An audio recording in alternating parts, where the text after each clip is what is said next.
Hello and welcome to Sports News Africa, the home of Africa's sporting conversation. Here's a look at today's headlines. CAF under fire from a Ghanaian bid member over AFCON 2017 bidding process. Security concerns ahead of the much-anticipated Nairobi derby between Gor Mahia and Leopards.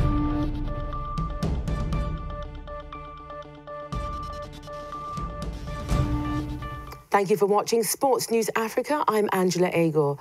We start with the news that a member of Ghana's Cup of Nations bid team for the 2017 has criticised the Confederation of African Football over the lack of organisation transparency in the voting process.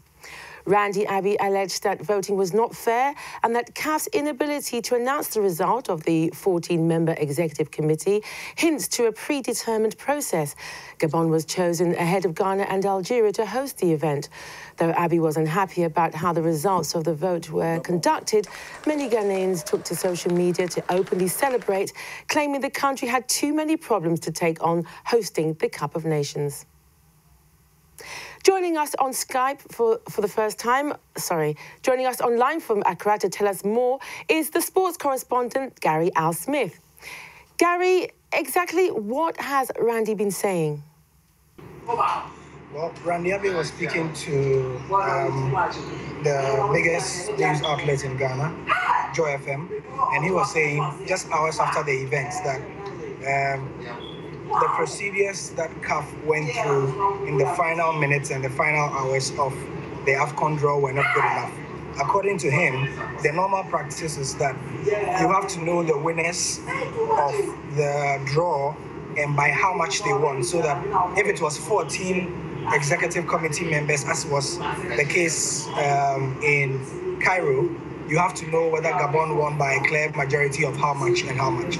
But according to him, this did not happen. The Confederation of African Football boss, Issa Hayatou, simply ignored the votes, didn't tell anybody how much Gabon won by. The votes were declared in favor of Gabon. And as we speak now, we still don't know what majority Gabon had to win the AFCON 2017 ballot. Are his criticisms valid, or is it just sour grapes that Ghana lost out? We would dismiss it as sour grapes, but in the last 24 hours, Algeria's sports minister has leveled almost similar allegations as well. And indeed, Randy Abbey had told us that the Algerians were going to complain, and they did. And the Algerian sports minister said pretty much the same thing. He said that they had given CAF too much respect over the last couple of years, and by every reckoning, he felt that Algeria should have won because of the strength of their bid. And from where I sit here as well, I mean, everybody has been raving about Algeria's bid for quite some time. So it was a surprise that at least, we didn't know by what margin they lost. What is CAF's usual procedures in such cases, and did they follow them? In the 2008 African Cup of Nations event, which Ghana won, Ghana and Libya were the final candidates. Ghana won by 9-3. The practice is that after the votes are taken from the executive committee, the count is made, the executive committee are told who the winner is, and then the distribution of votes is communicated clearly. That is what is done at FIFA level, that is what is done at South American level. In fact, in international football and international bidding for sports events, that's the usual practice. So from the two accounts, from the two bid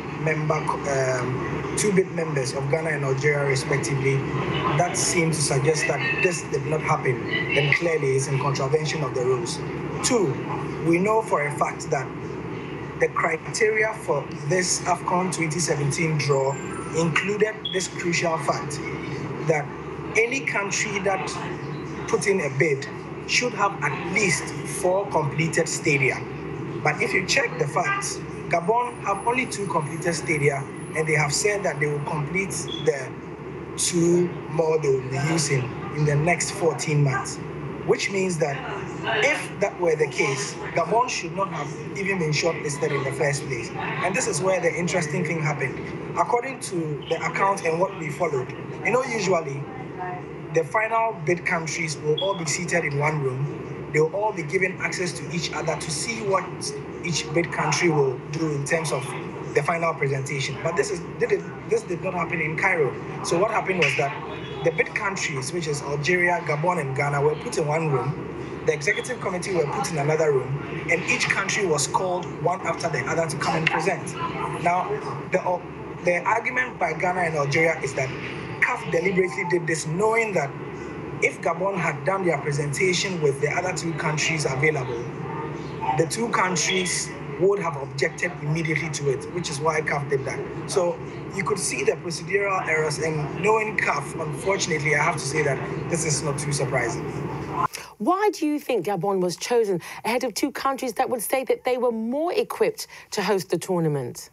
Well, I don't think they are more equipped to host the tournament. I mean, if Equatorial Guinea were able to do it in 50 days, yes, you could put up a good argument that in 2017, which is about several months away, they'll be able to do it. However, strictly by the bidding procedure, I think that Gabon were not eligible to host the tournament.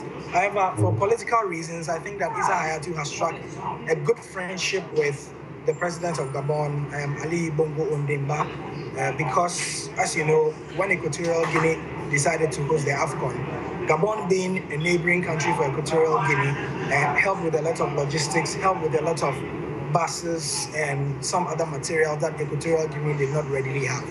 And so I think this is just payback for loyalty and for Gabon being, an ally of CAF in the last couple of years. Finally, we asked CAF for a response, to which Junior Binyam, the media officer, said that the Ghana FA president has thus not raised any of these allegations with CAF. Well, typical. I mean, Algeria and Ghana haven't put their complaints in writing, and so per governance procedure and by official legal structures, he can't respond. But if that is his response, I think that then that leaves it to Ghana and Algeria at the moment to write an official letter to register their complaint. Otherwise, then they have to shut up. Gary, thank you for speaking to Sports News Africa. With devastating terrorist attacks at Garissa University, where 147 people were murdered, still fresh in the consciousness of the Kenyan people, concerns are being expressed about security for the Nairobi derby. Defending champions Gor Mahia take on arch-rivals FSC Leopards on Sunday in one of the most eagerly anticipated games in the calendar.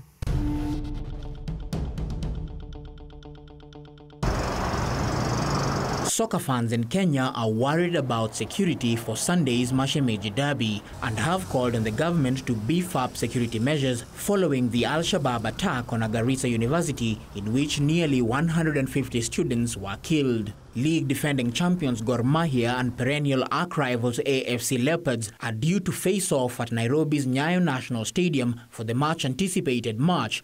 But with only just over a week since the attack, many fans are hesitant. Without the derby being peaceful, I think most of the fans might end up not going to the stadium. That's one. But since we are mourning our students who are killed in Garissa, what we need first is security, and we are appealing to the government to beef up security on that day. Much is expected. It's more football. It's going to be fanatics. You'll see around in town, it will be green and blue. We'll be dancing, singing, cheering our team. Yes, strongly to ensure that we deliver, not just in the field, but also as a fan. You want to feel to be part of the team. Derbies across the world are characterized by chaos between rival fans, the most notorious being in Egypt between the main football clubs Al Ahly and Zamalek in the Cairo derby. See, in a derby, hooliganism must be there, and it is not even hooliganism. It is, we will call it, I can call it fanatism. So we will have FC fans and Gor Mahia fans. Definitely they will clash. That one I know they will clash. Nairobi's main streets are expected to be decked out in green and blue on Sunday as the Mashemeji battle it out.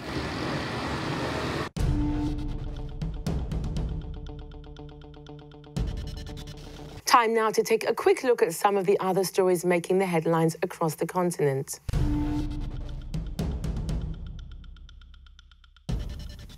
Kano Pillars defender Ruben Obanaya, one of 5 people who suffered injuries after the team bus came under attack by armed robbers in March, has had surgery to remove a bullet from the back of his head.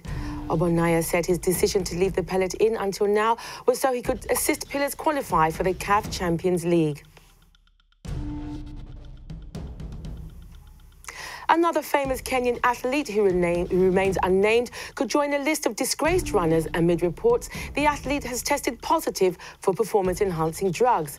It's been reported that the athlete in question won 2 major marathons in the past years.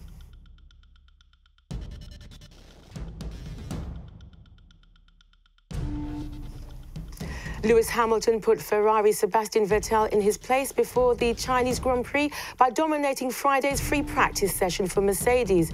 Vettel stunned Mercedes pair Hamilton and Nico Rosberg to win Malaysia 2 weeks ago, but Hamilton will look to resume normal service in China.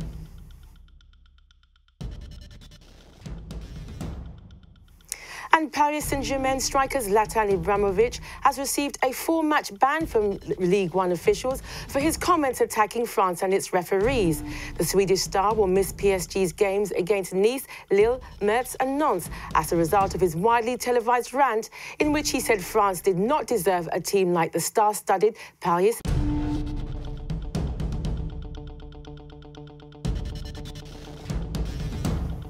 So then let's take a look at the weekend's Premier League fixtures. 14 clubs will be in action this Saturday, including that late kick-off at Turf Moor between Burnley and Arsenal. The early lunchtime game sees Swansea welcome Everton to the Liberty Stadium. One game that promises to have plenty of goals in it will be Tottenham versus Aston Villa. It will also be Villa manager Tim Sherwood's first time back since he left his post at White Hart Lane as caretaker manager. There are 2 derbies on Sunday. Chelsea make the short trip to Queen's Park Rangers.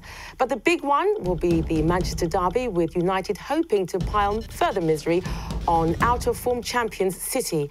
And on Monday evening, Liverpool host Newcastle.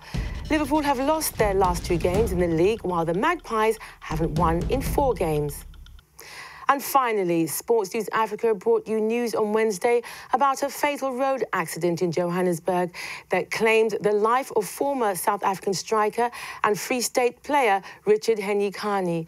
Residents in Johannesburg have been reacting to the death of yet another of the country's sporting stars. A somber mood engulfed the streets of Johannesburg, South Africa, as football fans mourned the death of Free State star player Richard Henyekane. Henyekane died after a 5-seater vehicle in which he was traveling collided with a truck and burst into flames. The ex-Bafana Bafana striker was currently playing for the Free State Stars after joining the team in 2014 on loan. Football fans in Johannesburg are grieving over the loss of the great striker. I feel that it's something that we have to really take time to look back at and just to commemorate, because he's one of the people who was trying to contribute to developing sports in schools in South Africa, and we need more people to try to contribute to better our school systems. The 31-year-old striker made his debut for South Africa after netting 19 league goals with 3 hat-tricks during the 2009-2010 season with the Golden Arrows.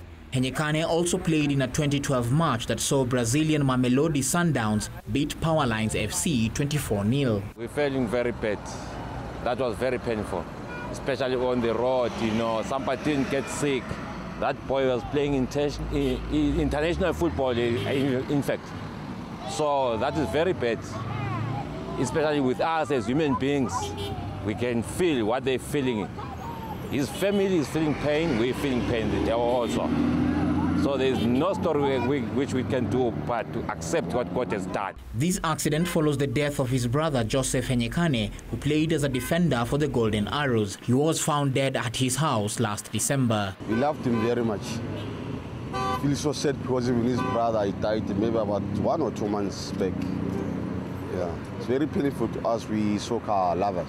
South Africa also lost Orlando Pirates goalkeeper Senzo Meyiwa late last year. He was gunned down in his home in Vosloorus on October 26th. SA as a country, we are losing great soccer players actually.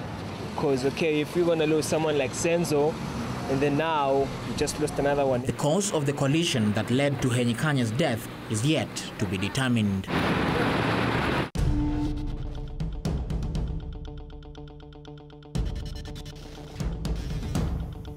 And one piece of news before we go.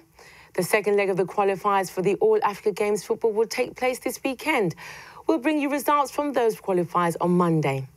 That's it for today on Sports News Africa. Join us tomorrow when we review some of the biggest stories from this past week.